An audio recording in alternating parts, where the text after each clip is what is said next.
Эми жалпы соттук отурумдар аудио жана видео жазуу системалардын коштоосунда өтөт. Сот жыйындарынын залдарын бул системалар менен камсыздоо долбоору этап менен ишке ашат. Ошондой эле ал тутумду киргизүүгө атайын каражаттар Жогорку соттун сот департаментинин 2019-жылдагы бюджетинде киргизилип, 2020-жылга чейин сот жыйындарынын баардык залдары аудио жана видео жабдуу менен камсыздандырылат. Эске салсак, республика боюнча 72 жергиликтүү сот, 159 сот жыйындар залы бар. Бүгүнкү күндө 73 зал жабдууланып, форматта иштеп жатат. Ал үчүн республикалык бюджеттен 144 миллион бөлүнгөн. Бүгүнкү күндө IT адистер менен сот отурумунун катчылары атайын окуудан өтүүдө.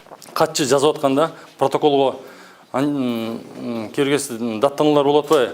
Мен айткан сөзүм жазылбагай калды, мен айткан сөзүмдү тура эмес жазып койду. Анан кийин ката кетирип коюптур. Ошон үчүн ушундай маселелер болбош үчүн аудио-видео протоколдорун кирип атат. Эгерде керек болгондо ошонун көчүрмөсүн алып эле электрондук носитель менен эле берет да тараптарга.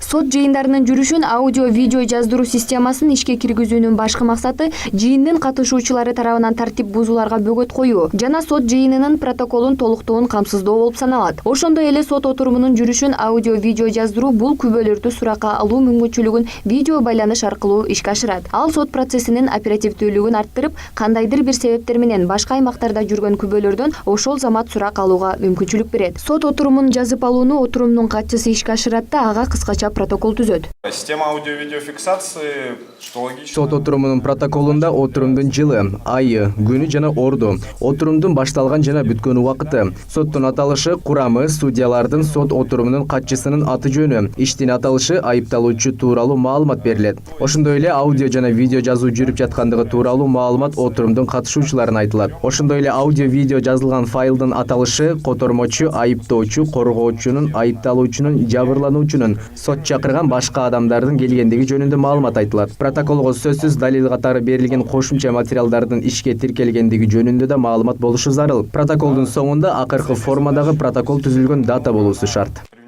Кыскача протоколго сот отурумуна төрагалык кылган киши жана катчы тарабынан кол коюлат. Аудио жана видеого жазылган маалыматтар иштин материалдарына тиркелет. Ишке тиешеси бар өкүлдөрдүн өтүнүчү болсо, сот тарабынан аудио, видео жана электрондук протоколдун көчүрмөсү берилет. Эгер иш жабык сот аркасында өтсө, анда аталган документтер берилбейт. Электрондук протокол жана жазылып алынган аудио, видео материалдарга төрага жана соттун катчысы гана каалаган жана керектүү учурда алганга, көргөнгө толук укугу бар. Иш башталгандан бери киргизилет баланча иш. Анан кийин ошонун мөөнөтү жазылып калат. Мисалы, бул иш 5 жыл сакталыш керек. Башында эле киргизгенде эле жазылып калат. 5 жыл сакталыш керек. Ошо өзгөртүүгө эч ким киргизе албайт, эч ким аны кетире албайт. 5 жыл ичинде сакталат. 5 жылдан кийин, анан кийин өзү автоматтык түрдө өчүрөт да. Алдыда дагы бул түрдүү камералар 86 сот жыйындар залына коюлуусу пландалууда. Жыл башынан тарта орнотулган 73 камера Ош, Нарын, Ысык көл областарынын сот залдарына да коюлган. Сот отурумун жазууну камсыз кылуучу аудио жана видео жазуу каражаттарынын техникалык колдонуунун, аудио-видео жазмаларды сактоонун жана жок кылуунун тартиби мыйзамдын талаптарына ылайык эске алынат. Белгилей кетсек, протоколго кол коюлгандан кийин 5 сутканын ичинде жабырлануучу жана айыпталуучу тарап таанышууга, жазуу жүзүндөгү же электрондук документ формасында сын пикирлерин берүүгө укуктуу. Айза Камчыбекова, Нурдан Бакыт уулу, Пирамида.